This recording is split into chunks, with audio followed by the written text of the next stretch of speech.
અને ઠાકર ઠાકર ઠાકર ઠાકર ઠાકર હે પાળિયાદ વાળા ઠાકર એવું દિલથી જ્યારે સ્મરણ ઉપડવા માંડે, નાખમાંથી આંહુડા દડવા માંડે, અને એક તાર જો પાળિયાદની ધજાની માથે એમ કહેવાય છે કે અમાહ ભરતી વખતે જો એક વખત જો એની હારે દિલનો તાર લાગી જાય તો દુનિયાની કોઈ પણ આધિ વ્યાધિ ઉપાધિ હોય, કોઈ પણ સંકટ હોય તો આજે પણ પાળિયાદ વાળો એ વિહલો નાથ છે, વિહલ પીર છે, વિહામણ બાપુ છે, એ અનેક દુખિયાના દુઃખ ટાળે છે. એની મારે આજ વાત માંડવી છે. પણ કેવો વિહલ પીર? મેં ઘલી રાજુ મોત ખામે ગગન ઘનનો બદગડે,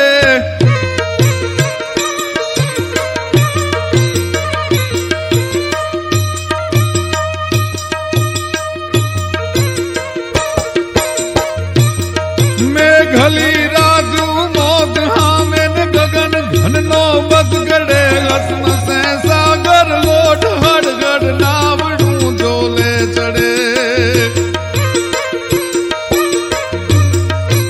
તું ही ठाकर તું ही ठाकर, તું ही ठाकर તું ही ठाकर, એવા ઉદ્ગાર રહેવું પડે. પાળિયાદ વાલો પીર પ્રગટ વિહલો વારે ચડે, જીવી હલો વારે ચડે.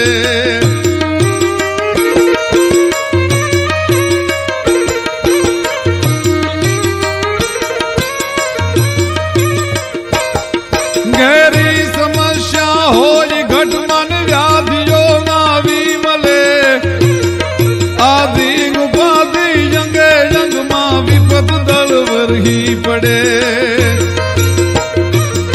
તેથી તું ही ઠાકર એવા ઉદ્ગાર રહેવું પડે.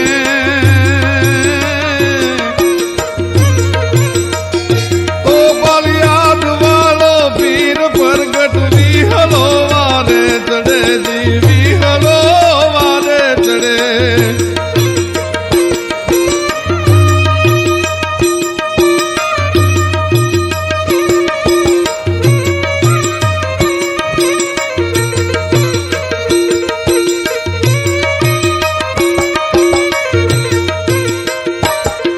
આ જયપુરે છે અનેક પરજા, જ્યાં સત જોગું જળ હલે, ભાવે નમાસે કોઈ નાવે, એને વિપત નો વળગે ગળે.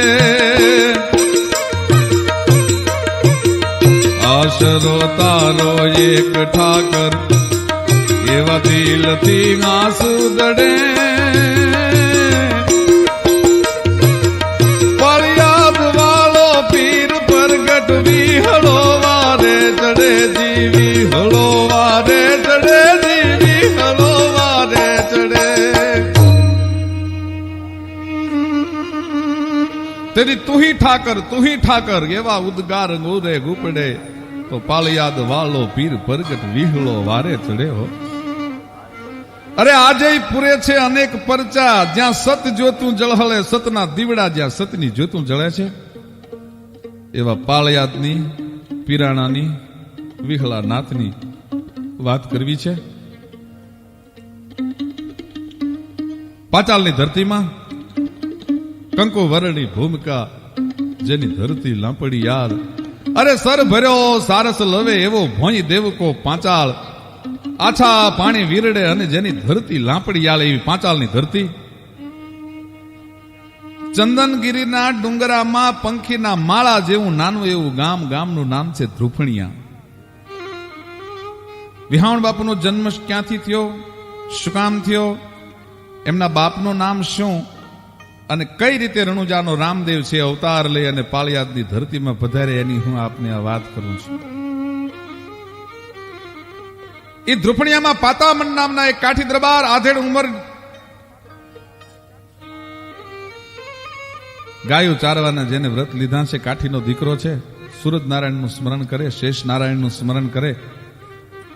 એ શેષ નારાયણ અને સૂરજ નારાયણનું સ્મરણ કરતા કરતા કરતા કરતા જિંદગીના એમ કહેવાય છે કે 35 વર્ષ છે એ ગળથોલિયા ખાયા અને માથેથી વિયા ગયેલા.